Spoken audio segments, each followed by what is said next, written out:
Intercessão ou destruição, Sodoma e a sua condenação. Hoje vamos refletir sobre Gênesis 18. Afinal de contas, quem é o Deus que servimos? Um Deus de amor e bondade ou um Deus que castiga a iniquidade?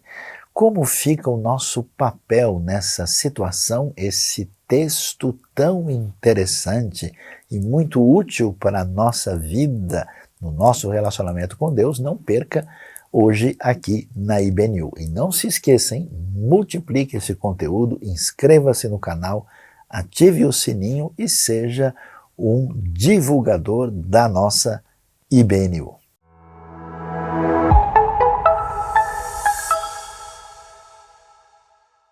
Vamos agradecer a Deus pelas suas bênçãos, pela vida, pela sua bondade, sua graça e tanta coisa boa que Ele tem nos dado. E fazemos isso em conjunto neste novo dia, quando mesmo separados, mas unidos em espírito e unidos através dessa comunicação, né, que mostra o valor e a importância da inteligência humana para fazer diferença, né, na realidade desse mundo que foi criado por Deus. Nós vamos então agora ter oportunidade de dar atenção à palavra divina, à revelação de Deus, para refletir e ver que mensagem de Deus temos para a nossa vida e o nosso coração. E hoje nós vamos pensar sobre o tema intercessão ou destruição, Sodoma e a sua condenação.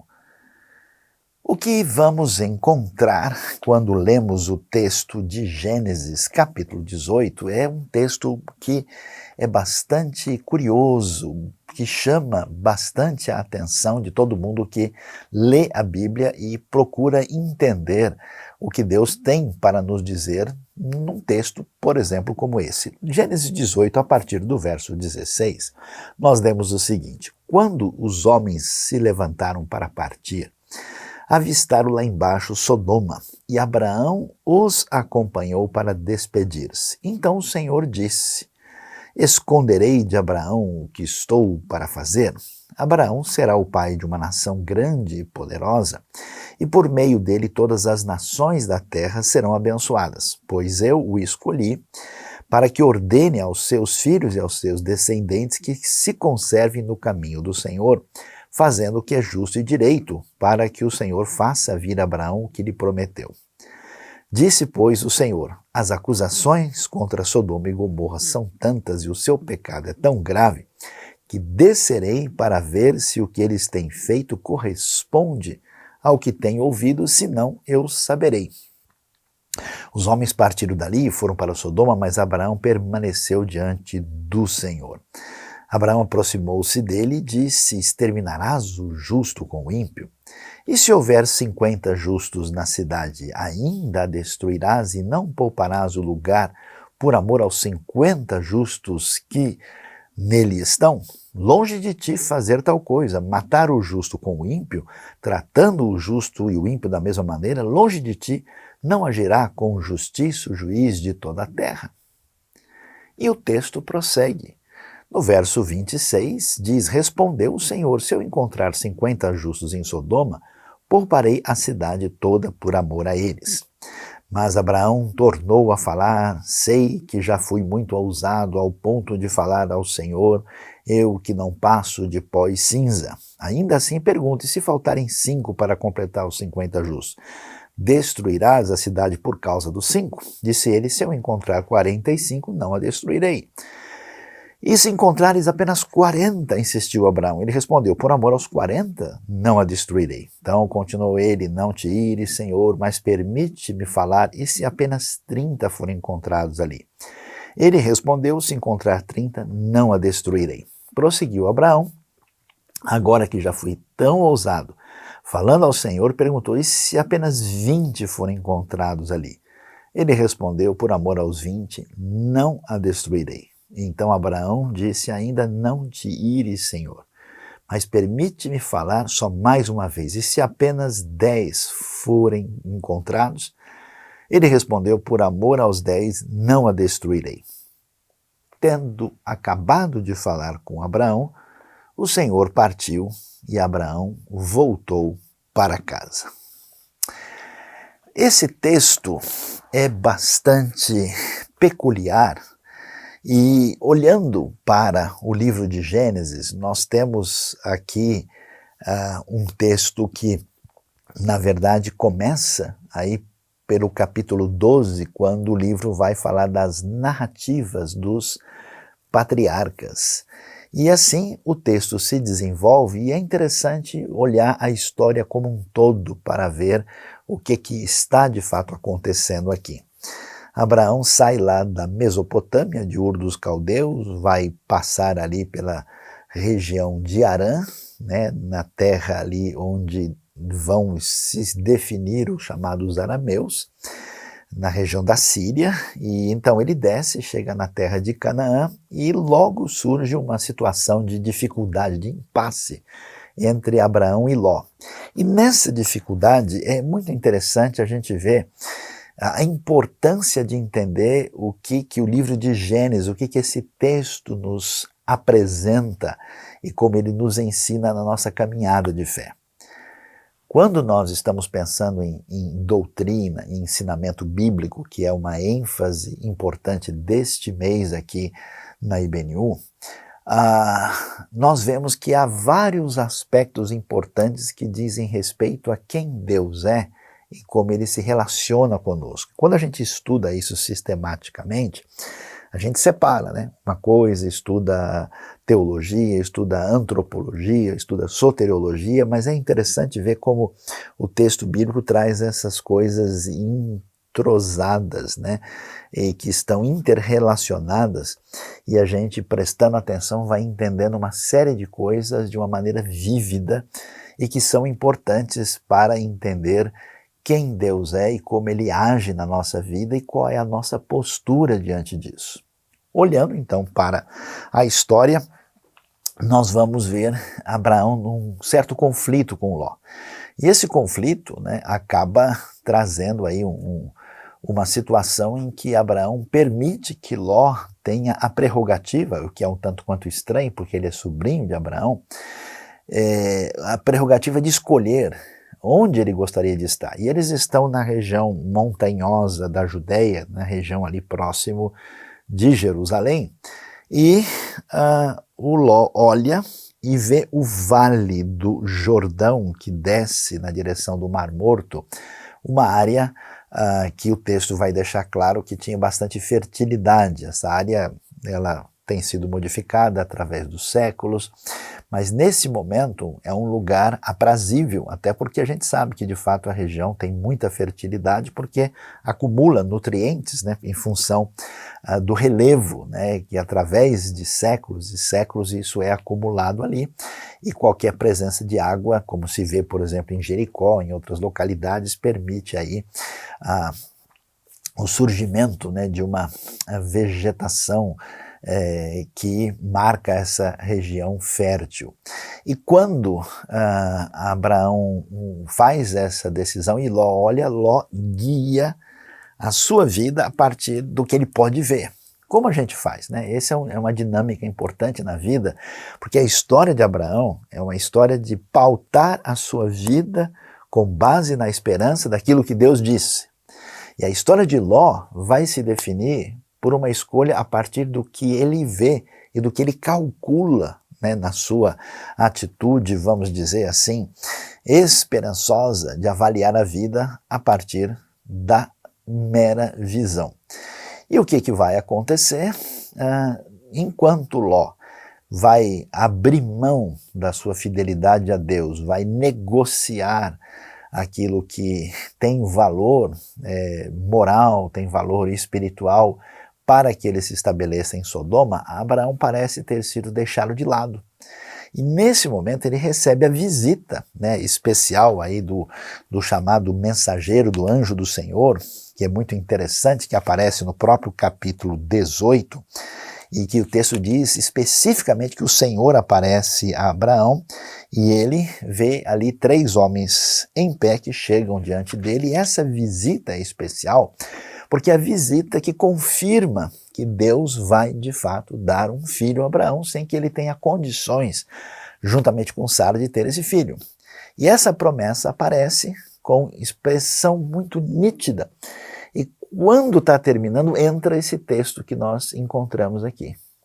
E nesse texto de Gênesis 18, 16 em diante, né, esses mensageiros, curiosamente que são 3 e que são chamados de o Senhor, eles aparecem aí, né, e vão assim meio que se despedir de Abraão porque terminaram a sua jornada, como o texto vai deixar bem claro, né? E o texto chama atenção porque diz que eles se levantam para ir embora e avistaram lá embaixo Sodoma. Então você vê aqui a questão do relevo, né? Eles estão na região montanhosa, aí, uns 800 metros acima do nível do mar, e olham Sodoma que está aí por volta de 1.100, 1.200 metros lá para baixo. E eles vão fazer isso, e nesse momento o que acontece? O Senhor diz, será que eu vou esconder de Abraão aquilo que eu estou fazendo? E aí a gente começa a entender algumas coisas. Na nossa jornada diante de Deus, nós vamos encontrar uma realidade que é visível, que é perceptível, que está à nossa disposição. No entanto, fora dessa dimensão, Deus se mostra como um Deus soberano, sábio, mas também misterioso, em que nem todas as coisas que estão nas suas mãos e nos seus propósitos aparecem para a gente. Deus pede de Abraão simplesmente, ouça a minha palavra, a minha ordem, vá para a terra de Canaã e eu vou estar com você e vou abençoar você. Mas Deus não apresenta todo o cenário. Deus não mostra tudo, e as coisas vão acontecendo, e Abraão entra nesse exercício de fé, ao qual você é chamado, eu sou chamado, nós somos chamados, de aprender a depender de Deus na caminhada. E quando ele faz isso, então Deus agora diz, olha, escuta, Abraão, eu tenho revelação para trazer aqui, eu tenho novidade, você acha que eu vou esconder? Então, de fato, a situação de Abraão é uma situação de interrogação, como a gente tem, né? Porque Abraão mantém-se na sua fidelidade, na sua justiça, e parece que as coisas não estão caminhando bem. Ele só tem de Deus a sua palavra. Como acontece com a gente tantas vezes, a gente desanima na caminhada porque a gente só tem de Deus a palavra, mais nada. E o Ló parece estar bem. O Ló, que não deu atenção à palavra que se guiou pelos olhos, que foi atrás de Sodoma em função dos resultados imediatos do que ele poderia ter, parece que a coisa está boa, mas não é bem assim. Portanto, agora chega a hora de Deus dizer que ele vai trazer juízo sobre Sodoma. Você conhece, depois você pode ler com detalhe Sodoma, descrito no capítulo 19 de Gênesis. Nós vemos assim toda uma tradição bíblica e hebraica que fala de Sodoma e Gomorra, né, e também de localidades como Admá e Zeboim, como uma localidade de profundo desrespeito ao convívio com o semelhante, uma cidade, um ambiente onde toda a tradição hebraica é famosa por dizer que a coisa mais absurda que havia ali era valorizar a hospitalidade e o cuidado do próximo.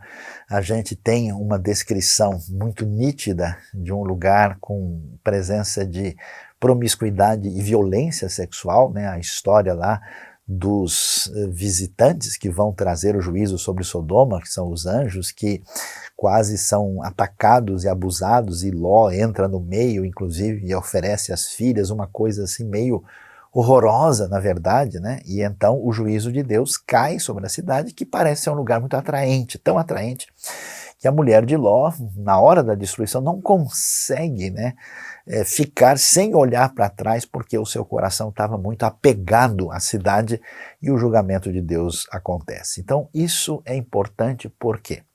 Porque na nossa jornada, quando a gente não vê as coisas acontecerem adequadamente, parece que Deus perdeu o controle do mundo. Parece que Deus deixou de ser um Deus de justiça.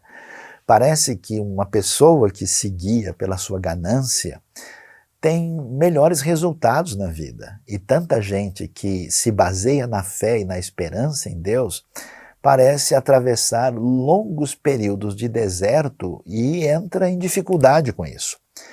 Mas isso não é assim. Por isso, a gente deve entender que a Bíblia deixa claro que Deus tem a sua hora certa de agir. E é isso que vai acontecer. Chegou o momento, chegou o ponto em que Deus vai estabelecer o seu juízo, e essa mão de juízo de Deus vai decretar a destruição de Sodoma e Gomorra. Aliás, o que a arqueologia acabou de descobrir, um lugar em que muito possivelmente é, de fato, a Sodoma bíblica, que tem sinais de destruição de maneira semelhante ao próprio relato bíblico. Poucas semanas isso foi encontrado ali no contexto do Oriente Médio, na verdade na Jordânia. Portanto, o que nós vamos descobrir aqui? Se Deus é justo e Deus é um Deus todo-poderoso, o que eu deveria esperar da parte de Deus? É que a sua justiça estivesse acontecendo o tempo todo. Que toda vez que tivesse aparecendo, alguma espécie de cenário terrível, onde existe injustiça, maldade, opressão, imoralidade de qualquer tipo, Deus aparecesse lá exatamente para resolver a situação. No entanto, isso não acontece. E a pergunta é por quê? Olha que coisa interessante.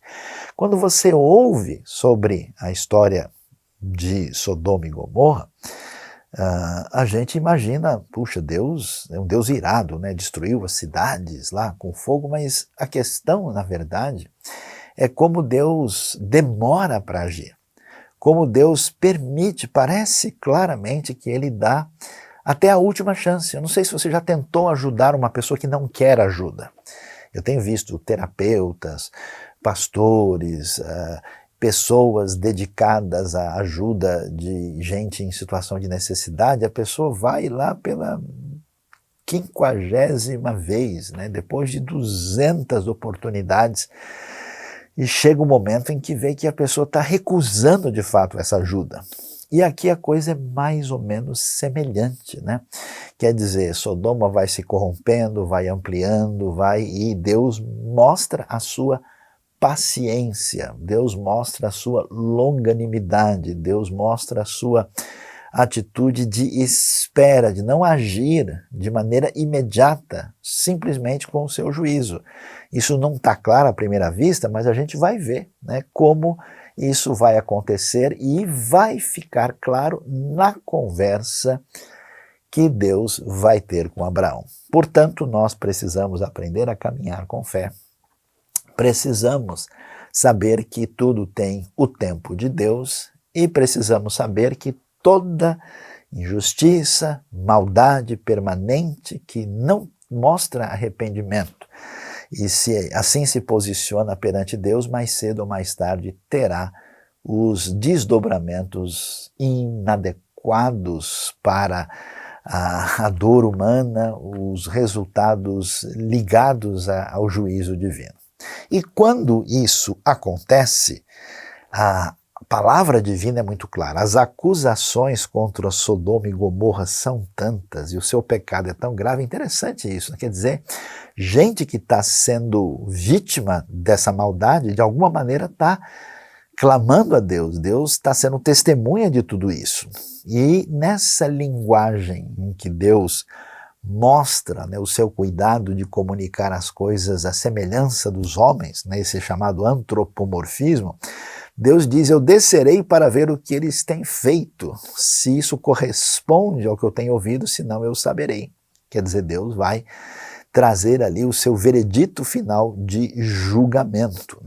E diante disso, é interessante, como é que Deus espera que nós venhamos a reagir diante dessa ação de juízo de Deus que cai, inclusive, sobre pessoas perversas. Interessante que aqui o Abraão entra na história. E ele entra na história de uma maneira que a gente acha curioso. Ele começa a discutir com Deus. E a palavra dele é uma palavra um tanto quanto forte. E isso chama a nossa atenção, por quê? Porque quando a gente aprende a doutrina da soberania de Deus e aprende a realidade da limitação e da fragilidade humana, a gente corre o risco de ter uma visão equivocada, de entender que se Deus é tão poderoso e Deus é tão soberano, quer dizer que eu não devo fazer absolutamente nada. Surge aí uma espécie de espiritualidade da inércia, de pessoas que simplesmente não se importam e dizem, olha, Deus sabe de tudo e Ele pode fazer tudo, sabe de uma coisa? Deixa eu virar para o lado aqui e dormir. Mas não é isso que aparece na Bíblia. Há uma clara direção da parte de Deus de que as pessoas que estão caminhando com Deus pela fé, nesse relacionamento, que essas pessoas precisam aprender, num sentido adequado, a lutar com Deus, a serem ousadas, a serem corajosas. E você vai ver isso, né? Que todas essas pessoas na vida de quem Deus trabalhou, elas foram, digamos assim, manifestaram uma espiritualidade autêntica. E essa autenticidade, ela tem um quê assim de protesto, ela tem um quê assim de interrogação. Não é um negócio assim, desculpe a expressão vaquinha de presépio, que a pessoa baixa a cabeça e tudo bem. Não, tem perguntas sinceras, existem questões que são apresentadas e tudo isso é importante, é válido e é saudável. Essa ideia de que se as pessoas estão estudando a Bíblia, lidando com Deus, falando, elas não podem fazer perguntas, isso não pode fazer porque é ofensivo, onde já se viu, não é o caso na Bíblia. Todo mundo, você vê Davi nos Salmos perguntando, Senhor, como pode ser isso? A gente vê as perguntas profundas que aparecem no Eclesiastes. A gente vai ver Jacó lutando com Deus. E a gente vê o Abraão, e o Abraão começa então a fazer um questionamento, né, que tem muita sinceridade da parte dele, tem um lado pessoal envolvido, né, porque lá está o Ló, que por mais que tenha, digamos assim, dado dor de cabeça para o seu querido tio, é seu parente, e Ló parece ter uma boa família, né? Se a gente olhar bem o texto, né, que a gente lê na sequência no capítulo 19, a gente vai ver, por exemplo, né, que Ló tem filhas casadas, que são 2, e com os genros, só aí já são 4 pessoas, né? Ele e a mulher são 6, ele tem 2 filhas que ainda são solteiras e não casaram, parece então incluir agora 8, né? E até mesmo se fala de filhos que podem ser homens. Então, quer dizer, a família de Ló parece aí se aproximar de, quem sabe, 10 pessoas, dependendo de como é que a gente junta esses textos que aparecem aí diferentes, né? Versículos que um pode incluir o outro ou não, mas é um número aí que se aproxima disso no mínimo, e talvez seja um número que reflita mesmo o tamanho da família de Ló. Então tem essas questões envolvidas, e o que acontece? Abraão começa a questionar a Deus, e é interessante a maneira como aparece. Ele vai dizer o seguinte, né, uma frase muito dura, né, dizendo, não agirá com justiça o juiz ou o soberano de toda a terra, né? Longe de ti fazer tal coisa, matar o justo com o ímpio. Então veja, Abraão não está desrespeitando a Deus, Abraão não está confrontando indevidamente a Deus, ele está abrindo o coração para perguntas sinceras e necessárias. Então preste atenção, na nossa caminhada de conhecimento de Deus, desse Deus soberano e desse Deus pessoal, amoroso, desse Deus que é juiz, desse Deus que é o Senhor do universo, você vai ver que nós temos os diversos atributos de Deus. Os atributos de Deus são as qualidades que Deus tem. Deus tem o que a gente chama de certos atributos que os teólogos chamam de incomunicáveis. Por exemplo, a eternidade de Deus é algo que pertence a Ele. Deus não tem princípio nem fim, isso não é comunicável aos seres criados. Mas a bondade de Deus é uma característica que Deus tem e que as suas criaturas, como o próprio ser humano, que é a imagem e semelhança de Deus, pode ter também. E quando a gente pensa nesses atributos, onde é que está, digamos, o perigo da reflexão? É a gente pegar um atributo só, ou dois, e selecioná-los. Então tem gente, por exemplo, que quer um Deus só juiz, um Deus só bravo, um Deus condenador. Tem gente que quer um Deus só bondoso, só amoroso, que passa a mão na cabeça de todo mundo. Tem gente que quer um Deus totalmente distante, totalmente transcendente. Tem outros que confundem Deus com a própria criação. Então, quer dizer, é importante conhecer a palavra, estudar e descobrir que todos esses atributos de Deus estão presentes no Senhor e devem ser vistos de maneira equilibrada entre si. A gente não pode escolher um atributo e fazer de Deus um Deus limitado conforme a opção do nosso coração. E aí é que está a grande beleza desse texto, porque ele mostra para a gente Deus como Senhor condutor da história, Deus que revela a sua palavra, Deus que age no tempo certo, Deus que traz a sua revelação quando ela é pertinente, Deus que não deixa a coisa virar o caos absoluto, ele estabelece a sua justiça, e Deus que aceita a conversa sincera que o mero ser humano apresenta para ele. E é tão interessante, porque nós estamos o quê? No Antigo Oriente Médio, no ambiente nômade pastoril. E qual é a cultura desse pessoal? Você nem imagina. É a cultura do vendedor do mercado. É a cultura da pechincha. É a cultura do mercador que chega lá e traz um produto e escuta, você vai pagar quanto nisso aqui? É tanto, é tanto. E dentro desse ambiente, né, de conversa comum, é assim que Abraão, na sua simplicidade, vai conversar com Deus. Ele diz, espera aí Deus, o que eu sei do Senhor é que o Senhor é o Deus justo. Então o Senhor está falando que vai destruir a cidade? Espera aí, o Senhor já olhou direito? Preste atenção, não é isso que acontece com a gente? Quando uma situação nos surpreende, como uma ideia que eu tenho a respeito de Deus, de repente a minha experiência parece não bater com isso, você diz, poxa, mas será que nesse caso Deus deixou de ser bondoso? Será que Deus não estava sabendo disso? Será que Deus não é tão poderoso como eu imaginava? Será que Deus pesou demais o meu erro, por isso Ele não vai mais me abençoar? A gente levanta essas questões, só que a gente não tem a coragem de Abraão, de botar elas para fora. O que a Bíblia recomenda? Abra o seu coração sinceramente diante de Deus. É interessante essa ousadia da oração, essa ousadia da intercessão, ainda que seja por Sodoma, ainda que seja por situações que a gente diz, espera aí, isso aí não tem mais o que fazer. E Abraão vai conversar com Deus e é tão interessante, porque na conversa ele junta duas coisas aparentemente distantes.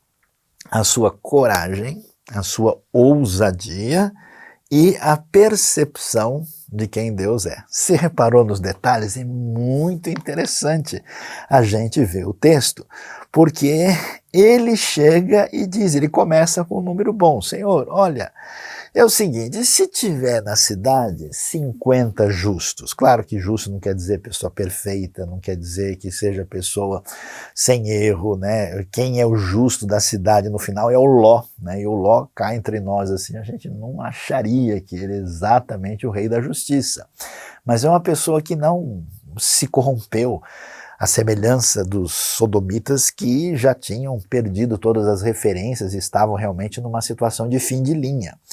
Aí, o que nós vamos encontrar aí é Deus, então, recebendo de Abraão, o Senhor vai destruir, se tiver 50, o Senhor vai destruir o justo com o ímpio?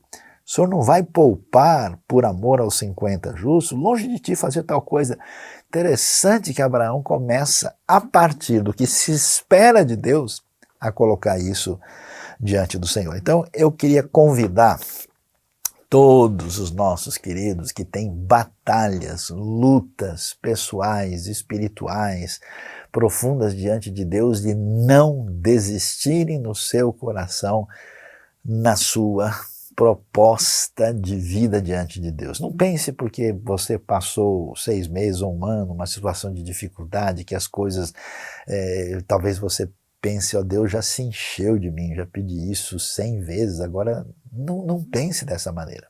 Abraão insiste, e o curioso é que em nenhum momento Deus se irrita, Deus não se ofende, Deus não diz, Abraão, você não tem vergonha não, Abraão? Você não conhece o seu lugar? É curioso, assim como um pai gosta de ver a sinceridade do seu filho abrindo um coração, até mesmo numa situação difícil, Deus quer essa abertura do nosso coração, porque isso é relacionamento real, isso é verdade, isso é transparência, isso é colocar o coração diante de Deus, e é isso que acontece aqui.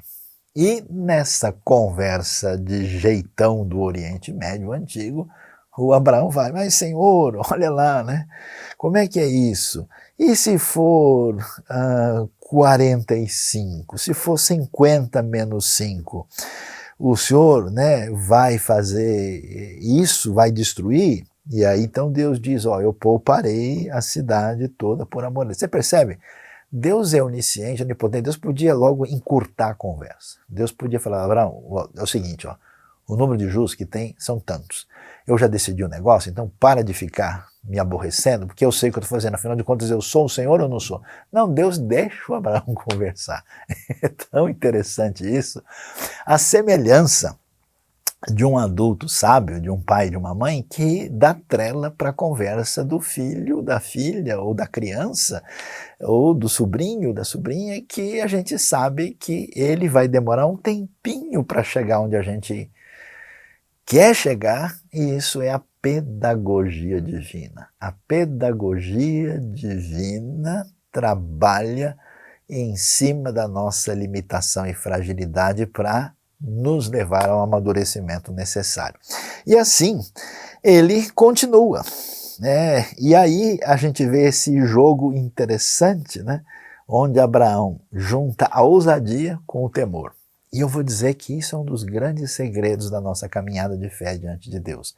Você não pode ser uma pessoa tão cheia de temor de Deus que você não tem nem coragem de orar. Vou orar, nossa, que eu falar com Deus. Já viu aquela pessoa mega envergonhada que não tem coragem de cumprimentar nem o parente que chegou, né? Ele não, né? Ele cumprimenta assim, levanta a mão de longe. Então isso não é legal. E também não é, né, adequada a pessoa que é sem noção no seu relacionamento e em vez de ser ousado é um blasfemo, alguém que perde as referências, alguém que de fato age de uma maneira que de fato é pecaminosa. Abraão, ele junta os dois, ele tem a ousadia, ele tem o temor, então ele chega, né? E aí ele vai dizer o quê, né? Sei que já fui muito ousado a ponto de falar ao Senhor, eu que não passo de pó e cinza. Aí você vê a sinceridade, você vê que Abraão não tem nenhum interesse de confrontação perversa diante de Deus, ele de fato quer um esclarecimento. Gente sincera, gente persistente, gente corajosa e com temor é gente que eu tenho visto caminhar e crescer na vida espiritual. Pessoas, desculpa a expressão, destrambeladas, que simplesmente querem fazer a coisa do seu jeito e não estão nem aí. E pessoas que escondem o talento, que são assustadoramente temerosas, que se preocupam apenas de não cometer nenhum deslize, não pisar fora do quadrado, também não chegam em lugar nenhum. Pessoas nessa sintonia de Abraão, sintonia com o salmista, sintonia com os corajosos que lutam com Deus, caminham na direção que é importante para a nossa vida. Então, o que a gente vai ver? Quando estudamos Sodoma e a sua condenação, no meio do caminho você tem a discussão de intercessão ou destruição. O papel importante desse ser humano frágil de perceber o mal no mundo de saber dessa realidade, mas de trabalhar com a esperança de que buscando a Deus eu vou ter a resposta adequada e ele não desiste de Sodoma. A vida do povo de Deus caminha adequadamente por pessoas que não param de guerrear em oração, em intercessão, em lutar nessa dependência de Deus. E é muito interessante ver a sequência. Ele, vai mantendo aí a sua posição, de limitado, ele que é pó e cinza, e ele então continua, Ele fala em 45, ele fala na sequência em 40, e o texto começa a economizar um pouco a discussão. Depois ele então prossegue, e olha só como a coisa amplia, Ele vai dizer, agora, no versículo 30, não te ires, Senhor, mas permite-me falar. Quer dizer, ele não só reconhece que Deus é o Senhor, e ele chama Deus de Senhor, e reconhece quem ele é, mas ele também vê que Deus tem toda a razão para mostrar a sua repulsa de alguma atitude insolente de Abraão. Então ele, Senhor, não te ires, permite-me falar. E ele entra, vamos assim dizer, com força, mas devagar. E aí então, mas e se for 30? E Deus continua pacientemente respondendo, não destruirei. Deus sábio, Deus soberano, Deus justo, Deus que é o Senhor, Deus bondoso, Deus que quer o seu coração, o seu relacionamento, quer conversa franca com você. Bate-papo de coração para coração, ainda que com toda reverência e com uma atitude de coragem diante de Deus. E Abraão prossegue, agora que eu já fui tão ousado, falando ao Senhor, pergunto, e se forem 20? Deus responde igualzinho, por amor aos 20, não a destruirei. Lemaam esrim, diz o texto hebraico. Então Abraão disse ainda, não te ires, Senhor, mas permite falar só mais uma vez. E se apenas 10 forem encontrados? E então Deus diz, por amor aos 10, não a destruirei. Ou seja, Deus já sabia de tudo. Deus já tinha feito a contabilidade. Não haviam 10 justos em Sodoma. A decisão divina, isso é uma coisa que a gente às vezes tem que tomar um cuidado, não entendo por que Deus fez isso. Mas eu achei essa atitude divina na Bíblia ou na história muito pesada. A gente não sabe das coisas, a gente não tem a visão completa, a gente tem uma percepção limitada, Aquele negócio, você ouviu uma notícia de longe e a coisa apareceu para você de um jeito, quando você chega lá, conversa com as pessoas, vê de perto e descobre de fato como foi a história, você fala, puxa, eu não sabia disso, agora a situação é diferente.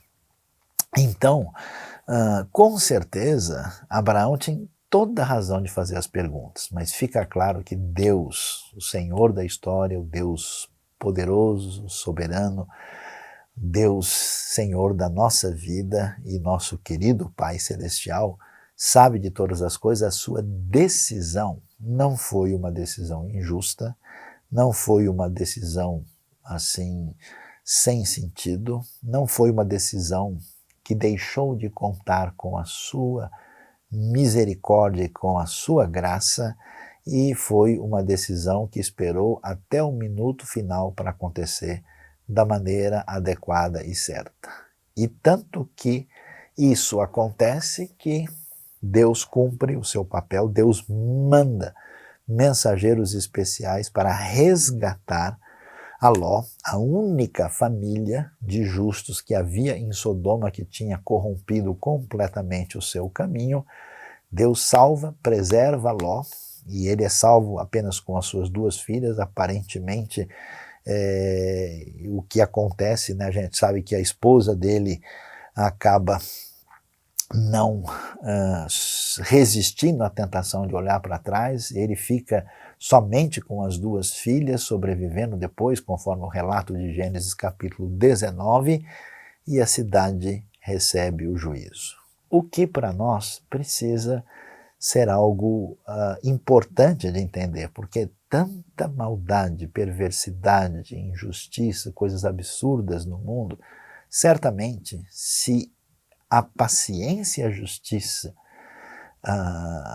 que pertencem a Deus, que estão em operação, se essa paciência de Deus espera o tempo final e essas pessoas não se voltam para Deus, infelizmente, mais cedo ou mais tarde, o juízo de Deus chega. Mas enquanto isso, essa ação de bondade, de advertência da parte de Deus está dada. A nossa caminhada com Deus está bem definida e Deus nos chama a aprender a caminhar nessa dependência dele. E eu queria encerrar a nossa reflexão lembrando da expressão tão maravilhosa que nós encontramos da parte de Deus, que aparece aí no livro de Romanos, no capítulo 5, no versículo 20, para mostrar como esse Deus, que mostra o seu poder, a sua transcendência e a sua bondade, o seu amor, a sua proximidade, a sua imanência, esse Deus de justiça é o mesmo Deus de graça, bondade e amor. Lemos Romanos 5:20, que diz: a lei foi introduzida para que a transgressão fosse ressaltada. Mas onde o pecado transbordou, a graça, onde o pecado aumentou o pecado, transbordou a graça, a fim de que, assim como o pecado reinou na morte, também a graça reine pela justiça para conceder vida eterna mediante Jesus Cristo, nosso Senhor. É curioso e não parece claro, né? Deus acabou de dizer em Romanos como o juízo dele veio sobre o mundo gentil, que vivia à semelhança das injustiças de Sodoma, e veio sobre os religiosos judeus que não tinham uma vida em sintonia com a intenção de Deus. E esse juízo veio, Deus coloca tudo isso e depois Deus vai dizer, olha, tudo isso, o pecado aumentou de tal maneira que Deus entra na história para manifestar a sua graça. Graça que deu a Sodoma tempo até longe demais, até não sobrar mais ninguém para que Deus exercesse a sua justiça, o seu juízo. Deus não ficou revoltado e diz, não, agora eu não quero nem saber, eu vou lá acabar com tudo. Não, Deus tomou todo o cuidado. O único justo que tinha lá, apesar da sua limitação, fragilidade, dos seus erros, dos seus problemas na vida de Abraão, Deus dá um jeito muito especial de tirá-lo de lá. Vemos que a graça esteve lado a lado com justiça, porque Deus é Deus. Foi esse mesmo Deus que, com sua graça, colocou a sua mão na vida de Abraão e abençoou e sustentou, apesar da sua falta de fé e suas dificuldades em tantos momentos. Foi esse mesmo Deus, com a sua graça e bondade, que agiu em Sodoma, agiu em Ló, agiu em Abraão, e agiu com a graça plena demonstrada em Cristo Jesus, que é proclamada aqui em Romanos de maneira especial. Portanto, Deus abençoe a sua vida, abençoe o nosso coração e que a gente cresça no interesse de conhecer de fato a Deus, entender os seus atributos e de caminhar com fé, com ousadia e temor na dependência de Deus, entendendo na mente e no coração os caminhos do Senhor, desfrutando desta graça que é estendida à sua vida e é um convite ao seu coração para aproximar-se desse Deus tão extraordinário, revelado nas Escrituras. Que Ele abençoe a nossa vida e o nosso coração nesta manhã. Amém.